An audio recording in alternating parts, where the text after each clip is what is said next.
Hello friends, I am Yogendra Agarwal and you are watching your own YouTube channel Commerce Mantra by Yogendra sir. Students, in previous video we were discussing about rules of debit and credit और उसमें हमने traditional approach को किया था। आज हम modern approach को करने वाले हैं। मैं आपको फिर एक बार रिमाइंड कराना चाहता हूं कि ये जो rules of debit and credit है हमारी टोटल अकाउंटिंग, आप जहां तक भी अकाउंटिंग पढ़ेंगे, मैं 11th 12th की बात नहीं कर रहा हूं, आप जब तक भी अकाउंटिंग पढ़ेंगे ये rules of debit and credit important रहेंगे आपके लिए। इसका मतलब ये है कि rules of debit and credit को हमें बहुत ध्यान से सीखना है। अगर हम इन्हें याद करने की कोशिश करेंगे तो 11th में पढ़े 11th में खत्म, 12th में पढ़े 12th में खत्म। ओके, क्वेश्चन वाइज हमें रटना पड़ेगा, चैप्टर वाइज हमें याद करना पड़ेगा, टॉपिक वाइज। पार्टनरशिप का करेंगे तो पार्टनरशिप में हमें पार्टनरशिप की जनरल एंट्री याद कर रहे होंगे। अगर हम कंपनी अकाउंट पढ़ रहे हैं तो कंपनी अकाउंट की हम कैसे जनरल एंट्री बनाते हैं वो याद कर रहे होंगे। लेकिन अगर एक बार हमने इसे समझ लिया तो फिर हम हमेशा के लिए अपने आप से जनरल एंट्री क्रिएट करने की स्थिति में रहेंगे, बनाने की स्थिति में रहेंगे। स्टूडेंट्स, मॉडर्न अप्रोच में हम 5 कैटेगरी में अकाउंट्स को बांटते हैं। हमारे rules of debit and credit depend करते हैं कि हम अकाउंट्स का क्लासिफिकेशन कैसे करते हैं, यानी कि classification of account and rules of debit and credit directly related हैं, डायरेक्टली रिलेट करते हैं। तो स्टूडेंट्स, इस बात को ध्यान रखिए कि हमें क्लासिफिकेशन ऑफ अकाउंट को सीखना ही पड़ेगा। 5 कैटेगरी हैं। पहली कैटेगरी की अगर मैं बात करूं तो एसेट अकाउंट है। दूसरी कैटेगरी की अगर मैं बात करूं तो लायबिलिटी अकाउंट है मॉडर्न अप्रोच के अनुसार। अगर मैं तीसरी कैटेगरी की बात करूं तो कैपिटल अकाउंट है। फोर्थ कैटेगरी रेवेन्यू अकाउंट और फिफ्थ कैटेगरी एक्सपेंसेस अकाउंट है। हमारी 5 कैटेगरी हैं जिसमें अकाउंट को बांट दिया जाता है। अब आप कोई भी ट्रांजैक्शन करें, आपका कोई भी अकाउंट इफेक्ट हो रहा हो, इन 5 में से ही कोई एक होगा। ठीक है, अब हम पहचानेंगे कैसे कि ये एसेट अकाउंट है, ये लायबिलिटी अकाउंट है। तो बहुत सीधे से शब्दों में मैंने लिखा है, इकोनॉमिक रिसोर्स से रिलेटेड जितने अकाउंट होंगे वो सारे के सारे हमारे कहलाएंगे एसेट अकाउंट। अगर मैं एग्जाम्पल के नाम पर दूं आपको तो कैश अकाउंट है, बिल्डिंग अकाउंट है, प्लांट एंड मशीनरी अकाउंट है, ये सारे फर्नीचर अकाउंट है, ये सब हमारी एसेट है और ये हमारी एक इकोनॉमिक रिसोर्स होती हैं। मैंने प्रीवियस वीडियोस में इस बात को बताया था कि एसेट कैसे हमारी इकोनॉमिक रिसोर्स होती हैं। इकोनॉमिक रिसोर्स या एसेट रिलेटेड अकाउंट, मैंने एग्जाम्पल लिखा है कैश और बिल्डिंग अकाउंट। इसके बाद में अब दूसरी लायबिलिटी, बिजनेस की जितनी भी ऑब्लिगेशंस होती हैं, बिजनेस की जितनी भी ऑब्लिगेशंस होती हैं वो सभी हमारी लायबिलिटी की कैटेगरी में आती है, वो लायबिलिटी अकाउंट की कैटेगरी में आती हैं। ऑब्लिगेशंस रिलेटेड अकाउंट, अब ये ऑब्लिगेशन रिलेटेड अकाउंट कैसे होंगे, कैसे देखकर पहचानेंगे? अगर माल आपने उधार खरीदा, you purchased goods on credit, उधार खरीदा तो पैसे तो देने पड़ेंगे ना, इसका मतलब आपकी ऑब्लिगेशन है, financial obligation and you have to pay it in future. इसका मतलब ये आपका लायबिलिटी अकाउंट है। आपने किससे लोन लिया, वापस भी तो करना है ना, इसका मतलब ये कैसा अकाउंट है आपका, लायबिलिटी की नेचर का हो गया। तो लायबिलिटी आई थिंक अब आप समझते हैं। इसके बाद हमारी थर्ड कैटेगरी है कैपिटल अकाउंट। कैपिटल अकाउंट ही इसका एग्जाम्पल भी है, पहली बात तो ये। दूसरी बात, ये ऑनर रिलेटेड कैटेगरी में आता है, यानी कि ऑनर के साथ, बिजनेस के ऑनर के साथ जो भी ट्रांजैक्शंस होंगी उन ट्रांजैक्शंस को हम इस अकाउंट के थ्रू लिखेंगे। मान लीजिए ऑनर ने, मालिक ने 50 लाख रुपए लगा करके बिजनेस स्टार्ट किया, तो ये हमारी कैपिटल अकाउंट का हिस्सा है। It means capital account will B affected. मान लीजिए उसने 2 लाख रुपए अपने पर्सनल यूज के लिए निकाल लिए, इसे हम ड्राइंग कहते हैं, हम जानते हैं इस बात को। तो ये ड्राइंग जो है ये हमारा इस कैपिटल अकाउंट की कैटेगरी का आएगा। Modern approach, I am talking about modern approach. Modern approach में कैसे बंटवारा करना है।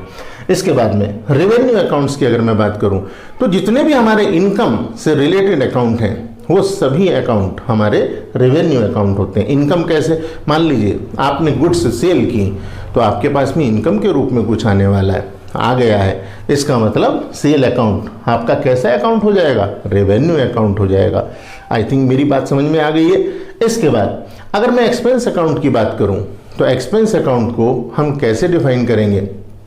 जितने भी हमारे लॉसेज हैं और एक्सपेंसेस हैं हम कुछ खर्चा करते हैं, हमारा नुकसान हो जाता है, वो सभी हमारे एक्सपेंसेस की कैटेगरी के हैं। अब वो एक्सपेंस या लॉस रिलेटेड अकाउंट मैंने यहाँ लिखा है, तो एग्जाम्पल के तौर पे परचेज अकाउंट या मैंने यहाँ रेंट लिखा है, 2 एग्जाम्पल लिखे, बट देयर में be a long list. Rent account हो सकता है, टेलीफोन एक्सपेंस हो सकता है, सैलरी हो सकता है, वेजेस हो सकता है, all these expenses account are related to this category.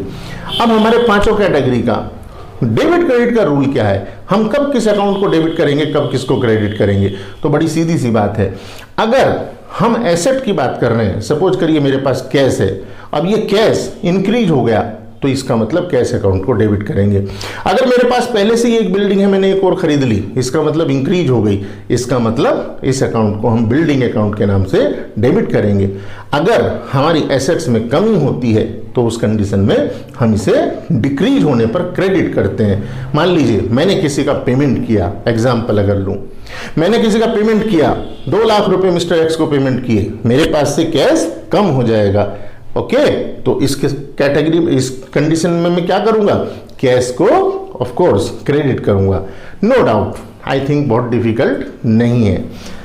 इसके बाद मान लीजिए मैं बात करूं लाइबिलिटी अकाउंट्स की, तो लाइबिलिटी अकाउंट के केस में अगर इंक्रीज होगी लाइबिलिटी तब तो ये डेबिट क्रेडिट करेंगे, अगर लाइबिलिटी इंक्रीज होगी तो क्रेडिट करेंगे, और अगर डिक्रीज होगी तो डेबिट करेंगे। कैसे, मान लीजिए हमने 2 लाख रुपए का माल उधार खरीदा, we purchase goods on credit for 2 lakh rupees.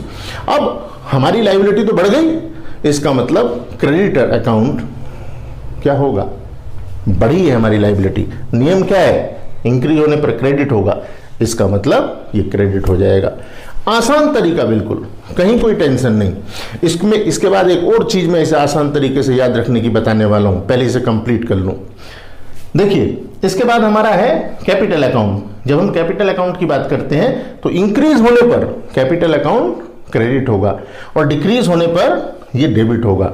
Same जैसे मान लीजिए मैंने 5 लाख रुपए लगा करके बिजनेस स्टार्ट किया, तो कैपिटल बढ़ गई, इसका मतलब कैपिटल अकाउंट को क्रेडिट करेंगे। सपोज करिए मैं 1 लाख रुपए अपनी कैपिटल विड्रॉ कर लेता हूं, तो उस कंडीशन में डिक्रीज हो गई कैपिटल, इसका मतलब कैपिटल अकाउंट को डेबिट करेंगे। नॉर्मली हमारे क्वेश्चंस के लेवल पर ये क्रेडिट ही होता है कैपिटल अकाउंट, लेकिन पता हमें दोनों का होना चाहिए। इसके बाद रेवेन्यू अकाउंट की अगर मैं बात करूं तो रेवेन्यू में अगर इंक्रीज होगी, सपोज करिए मैं 5 लाख रुपीज की सेल कर चुका हूं, आज मैंने 50,000 की सेल और कर दी है, इसका मतलब sale has been increased, it means sale account will be credited. क्योंकि अगर रेवेन्यू क्रेडिट होगा, अगर इंक्रीज होगा तो हम इसे क्रेडिट करेंगे, और अगर डिक्रीज होगा तो हम इसे डेबिट करेंगे।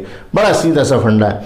और एक्सपेंसेस अकाउंट को जो यहाँ बांटा है, लॉसेज और एक्सपेंसेस, ये अगर हम इंक्रीज करते हैं, हमारे एक्सपेंसेस इंक्रीज होते हैं, लॉसेज इंक्रीज होते हैं, तो इसको डेबिट करेंगे, और अगर ये डिक्रीज हो जाते हैं तो हम इसे क्रेडिट करेंगे।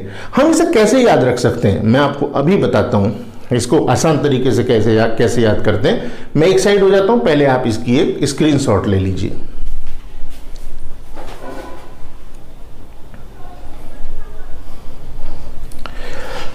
आई थिंक आप लोगों ने इसका स्क्रीनशॉट ले लिया होगा। अब आप इसे वापस से पूरा देख पाएंगे, समझ पाएंगे। इसके बाद में अब बात करते हैं कि इसको आसान तरीके से कैसे हम याद रख सकते हैं। तो स्टूडेंट्स, इससे पहले मैं आपसे ये कहना चाहता हूं कि अगर आप अभी तक इस कॉमर्स मंत्र बाय योगेंद्र सर फैमिली का हिस्सा नहीं है तो आप इस चैनल को सब्सक्राइब कीजिए और इस चैनल का हिस्सा बनिए, इस परिवार का हिस्सा बनिए, क्योंकि समझा करके पढ़ाने की हमारी आदत है, और जिन लोगों को समझ कर पढ़ने की आदत है वो निश्चित रूप से इस चैनल को सब्सक्राइब कर रहे हैं और करेंगे। बहुत तेज़ी से आपका प्यार, हमें बहुत बहुत प्यार मिल रहा है, इसके लिए मैं आपका धन्यवाद भी करना चाहता हूँ। स्टूडेंट्स, हम इसे कैसे याद करें आसान तरीके से? तो आसान तरीके से याद करने का मतलब है, देखो ये जो एसेट है और ये हमारा लॉसेज और एक्सपेंसेस है, एक्सपेंस अकाउंट, इनका नेचर एक सही है। मतलब यहां इंक्रीज होने पर डेबिट होगा इन दोनों केसेस में, और बाकी जो बीच के 3 केसेस हैं इनमें इंक्रीज होने पर क्रेडिट होगा। तो आप आसानी से इसे ऐसे भी याद कर सकते हैं कि हमारे 2 एसेट अकाउंट और एक्सपेंस अकाउंट, इनका एक सा ट्रीटमेंट होगा। और जब मैं बात करता हूं बीच वाले 3 यानी कि revenue account, capital account and liability account, तो इस केस में इसका जो ट्रीटमेंट होगा वो रिवर्स होगा। ठीक है, आई थिंक मेरी बात आपको समझ में आ गई है और नेक्स्ट वीडियो के साथ मैं जल्द आऊँगा। और इस वीडियो को आप लाइक कीजिए, शेयर कीजिए, ज़्यादा से ज़्यादा दोस्तों तक आपके फ़ायदा पहुँच सके। Thank you.